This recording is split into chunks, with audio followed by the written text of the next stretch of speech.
Welcome to my channel Criminology and Forensic Science, where science meets crime.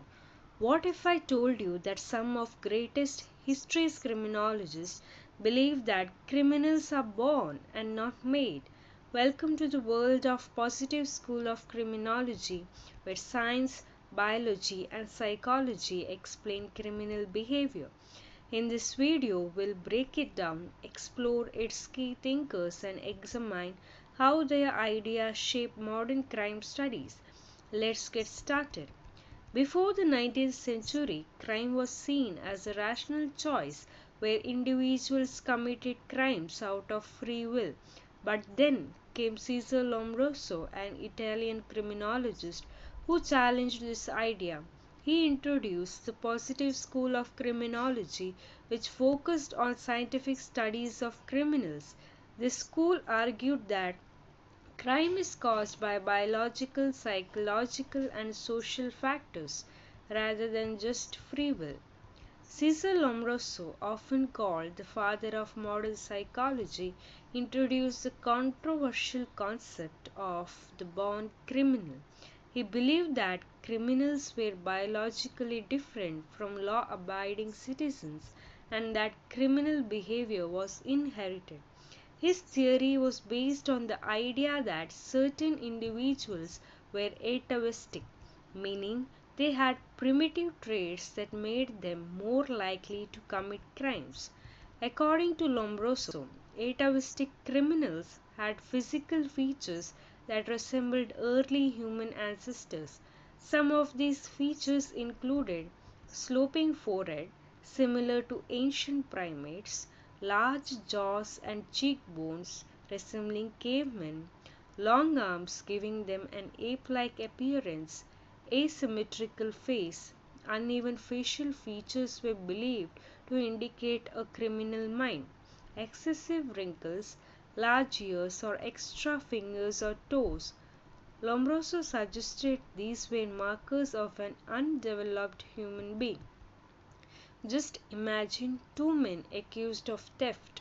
One has a smooth, symmetrical face, while the other has a large jaw, sloping forehead, and heavy eyebrows. Lombroso's theory would suggest that the second man is naturally predisposed to crime due to physical traits, while the first may have committed the crime for situational reasons. Lombroso classified criminals into three main categories based on their biological and psychological traits. Born criminals. This was the first category classified by him, and these individuals were thought to have inherited criminal tendency and showed clear atavistic feature. For example, a person with multiple physical abnormalities like a sloping forehead and large jaw who commits violent crimes repeatedly without remorse. The second classification was insane criminals, and these were the individuals who committed crimes due to mental illnesses or psychological disorders.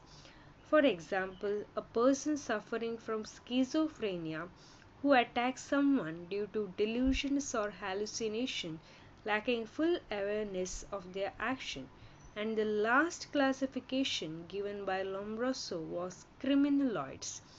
Unlike born criminals, these individuals became criminals due to external factors such as environment, peer pressure, or economic hardships.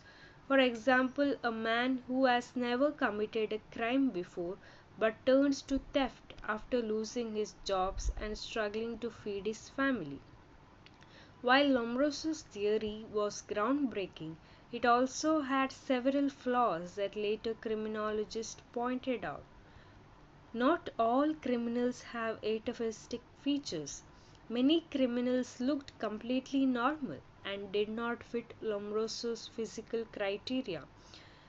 For example, modern research has shown that criminals come from all walks of life and do not share specific physical traits.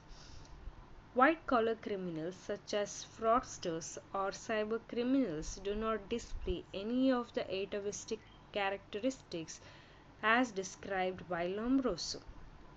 Environmental and social factors matter. Modern criminologists emphasize that crime is influenced by poverty, education, and mental health rather than just biology. Studies have shown that people raised in low income neighborhoods with limited educational opportunities are more likely to engage in criminal activities. Ethical concerns. His ideas led to the racial profiling and discrimination, as certain ethnic groups were unfairly labeled as predisposed to crime. Advances in neuroscience and psychology. Recent studies show that behavior is shaped by a combination of genetics, upbringing, and brain function. Even though Lombroso's ideas of the brown criminal has been largely debunked, his contributions to criminology remain significant. He was the first to use scientific methods to study crime and paved the way for modern forensic psychology, profiling, and study of criminal behavior.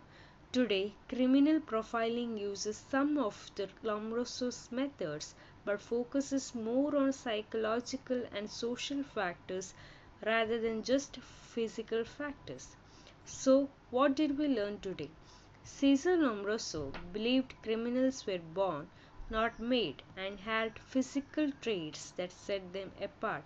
His studies led to the classification of criminals into different types, like brown criminals and criminaloids. While his theories were later disproven, they helped lay the foundation for modern criminology and forensic science. What do you think? Can criminal behavior be inherited or is it shaped by environment? Let us know in the comments. Don't forget to like, share, and subscribe for more